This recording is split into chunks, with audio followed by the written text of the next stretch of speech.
I usually expect to be challenged somewhere along the way. When I disclose the fact that I have anxiety and depression, I feel like maybe people might not take me as seriously. I feel like I'm judged as soon as I walk in. Projection of stereotypes. Hey, I don't see a disability. You must be making it up.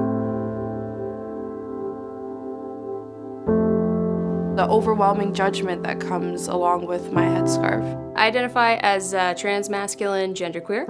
My Mi'kmaq name is Dancing Deer. I have a lot of invisible barriers that prevent me from doing a lot of the normal mainstream things as everybody else. Most likely my heart's racing. I might be sweating, a little bit of a chill, and I'm trying to pull myself together. My challenges are hidden and people don't see. It's hard to know how to act in pretty much any situation, because I have no idea what other people assume of me.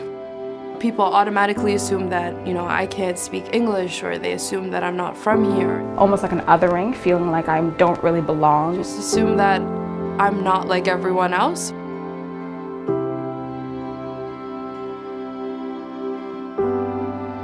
Every noise, every color is brighter, every noise is louder. I have people tell me I'm in the wrong washroom. I have people yell at me. I've had people start crying.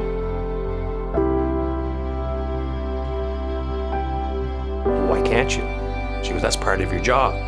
I felt like there was about maybe 1 million people in that one small room. I knew that my reaction was not one I'd felt before. I feel alienated in my own home because I'm supposed to feel comfortable in Scotia, but I don't. There's all kinds of a lot of racism, I think, that's been passed down systemically and structurally in society and how people view you. It felt like the walls were closing in on me. I'll avoid certain stores. I'll avoid certain people. I'll avoid certain workplaces, for sure. It really takes a toll on you, and it's very difficult to have to be able to walk away.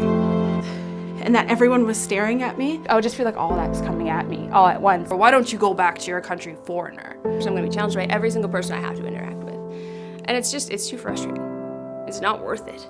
It's not worth the emotional toll that takes. I'm very selective to who I want to invite to become part of my life. Feeling like their voice is inadequate because it's been minimized, I guess, for so long. I don't want to have to explain every time. To ask, to not make assumptions, using clear, concise sentences, encouraging me to take a breath. When I meet eyes with you, you don't shun away. When I smile at you, you smile back. When I wave at you, you wave. Asking the questions. Is there anyone that needs any specific help? Did anyone require a place to sit? I am more than my gender. There's a lot more things that we can talk about. Oh, that person thinks I'm normal too. When I think about it being a better place and I think about it being comfortable for me. Just be yourself and treat people who you see that are different or aren't welcome. Just treat them how you would want to be treated. Being greeted with a really smiling face. Smiling at me. Being a person and treating another person with the same respect that you would want to be treated with. Such a simple action that doesn't really take much thought, but it does make such a big difference. Because it's my right to vote, and it's a democratic process I want to be a part of.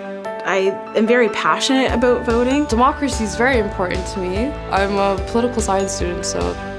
But what we want is to be able to have an opportunity to do things like everybody else.